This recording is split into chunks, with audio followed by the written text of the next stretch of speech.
Hey, what's up? It's a Fit Gear Hunter, and up for long-term review, this is just an introductory overview, is I'm going to do a massive training load review. So in the world of CrossFit, if you're using a device for tracking your CrossFit training, one of the most fundamentally useful items is to be able to evaluate your current and more recent training compared to your more long-term training to be able to have a clear picture of whether you're developing your fitness. As always, everything on this channel, Fit Gear Hunter, as well as the fitgearhunter.com website, is for the purpose of tracking devices and testing devices, testing bags, testing things for CrossFit training. So if you like this video, please give it a thumbs up and please consider subscribing for more. I have the Samsung Galaxy Watch 4 Classic on the way, and so that should be coming in the next couple weeks. But this one is an important video.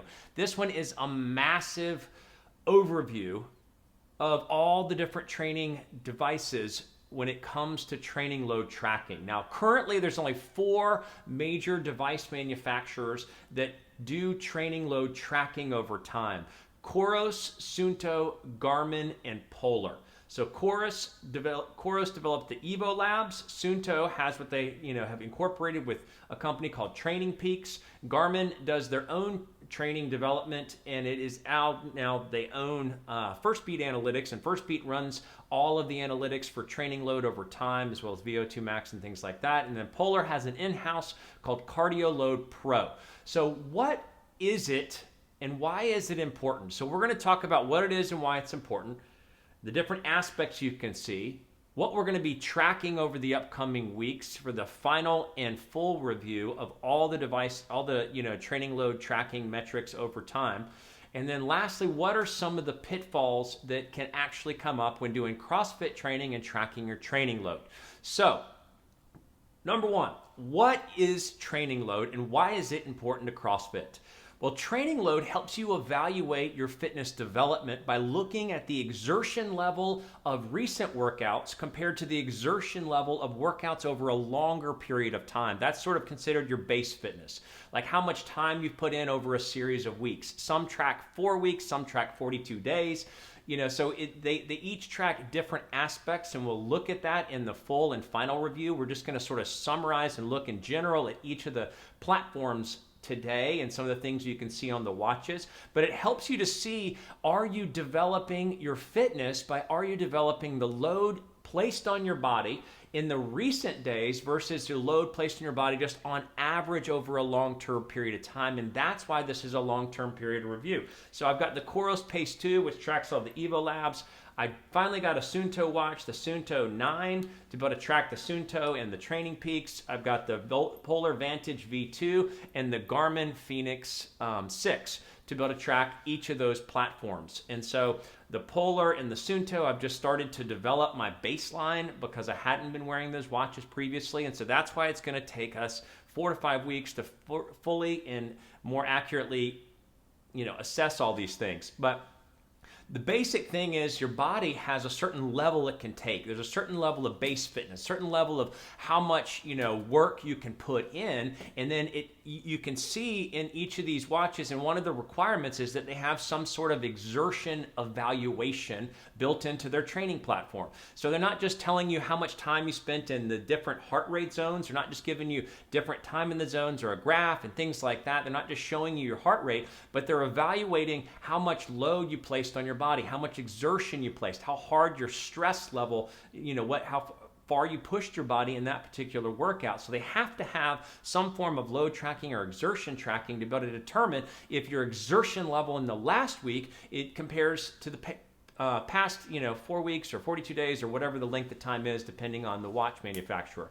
So in looking at all these things, you can be able to see if you are expanding your fitness by putting yourself under a little bit more exertion over time than you have previously been able to handle. So if you imagine like going out on a run, you've never run before, and you first go out and you run 1 mile, and that's as far as you can go. And then the next week you run 1 1/4 and 1/2, and you just expand it, and then you're up to 5, and then 6, and then 8, and then 10, and then half marathon. So each stage of that, you're able to handle a higher level of exertion. So we want to see, especially if you're doing CrossFit training, how to be able to clearly have a handle on your training output, on how much, you're pushing your body in any period of time, to determine if your ability to push your body higher and harder is getting better and better. And that is the sport of fitness. That is, sort of having an evaluation of how your fitness itself is developing. And a lot of these watches will be able to tell you, all of them can give you direction on whether you're maintaining your current fitness level, if you're, under training or you're losing fitness, if you're overtraining and you're at risk of injury, or if you're peaking for a race. Some of them have sort of specifics with what they can tell you about your current training load and help you to have an understanding of how your fitness is developing from what they're saying about your training load in recent weeks. So we're looking obviously at the watches. We're looking at sort of the basic platforms for Coros, Suunto, Garmin, and Polar. Each of them have different ways that they word different aspects of the, their software, and, different aspects of the exertion scores, different aspects of the items themselves.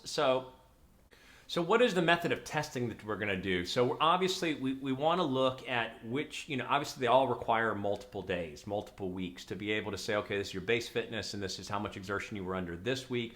And they all sort of evaluate it in different ways and give you sort of output scores or, status recommendations. And so we're going to evaluate which ones seem to feel the most accurate. Now that's obviously a super subjective thing. What does it feel? Does it feel like it's telling me, all of those things are a little bit hard to pinpoint objectively, but at the same time, I want to be able to show you the platforms, to show you how it looks over a long-term period of time and how it gives you recommendations to be able to give you the ability to sort of gauge within all that information which watch might be the right one for you, which training platform might be the right one for you, so that you can make a decision that fits what you're drawn to within all of it. And lastly and simply, what are the pitfalls of these training programs? What are the pitfalls that you could run into when looking at any of them? Well, one of the main pitfalls with a couple of manufacturers, and this is a big thing that you need to hear, is that Coros requires 300 minutes of running. Now, in the CrossFit community, running's not a sought after thing. We're not looking to just run, and it's supposed to be at an average pace on a flat ground. So you're not even supposed to be doing intervals and peaking yourself. You're supposed to just run for 300 minutes in 42 days. That's a lot of running time. So hear that out of the gate. With anything we see with Polar, it's only activated after you put in 300 minutes of even paced running on a flat surface, and it has to be 10-minute lengths of time to be able to count towards, the total that you're required to have. So that might take them out of the running. In my opinion, for most CrossFit people, that does take them out of the running, because that's just a lot of time focused on running to get all the training load metrics and evaluation.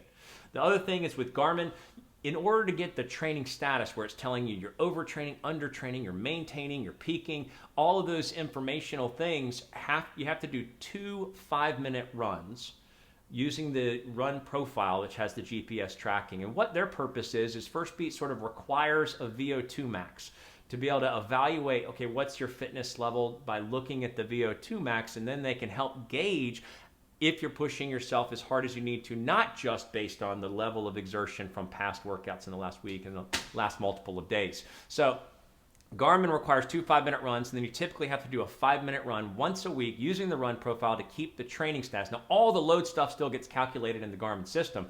All the load stuff still appears, but at the same time, you can't see that sort of gauge, the verbal gauge for where you're at in your training. Are you overtraining, undertraining, maintaining, that sort of thing. So the status, just the titling of the directive is missing if you haven't done those runs, but you still get all the load tracking that you could possibly want or need. And the other thing that's a big caveat amongst all the manufacturers when it comes to training load is, let's say you did a workout and your strength has increased over time. And so let's say you kept yourself in a certain level of exertion, you complete it in 10 minutes, but you did it with a 75-pound barbell versus a 95-pound RX weight. And then as you develop your strength, you're able to carry a 95-pound, RX weight through the whole 10 minutes, and you complete it in the same amount of time, but you did it at a heavier weight. So none of these training metrics take into account your strength development over time. It takes into account how much, your body was crushed by the workout and how that compares to how much you've been crushing your body recently, but it doesn't look at the strength development side of things. But I still, in having used all these watches and tested all these watches in different settings, it still brings about the primary base fitness of, are you putting your system through the same level of intensity? So your strength may be growing, but the thing that we're all tracking is our fitness development, not just our strength development. So we want to make sure that our level to handle exertion is continually growing, or at least maintaining, as we're building higher level strength. So that's the caveat with all the training programs. It does obviously take into account, the workload that you put through for the time period. But at the same time, the training load still helps you to have an understanding of your fitness development, and have even just a clear insight into your training log. That's not just how much time you put in, but how much exertion you put yourself through. So with that, that's the Fit Gear Hunter. Stay tuned for more reviews, and then obviously down the road in 4 to 5 weeks, the final review of all these platforms side by side. Fit Gear Hunter, thanks so much for watching.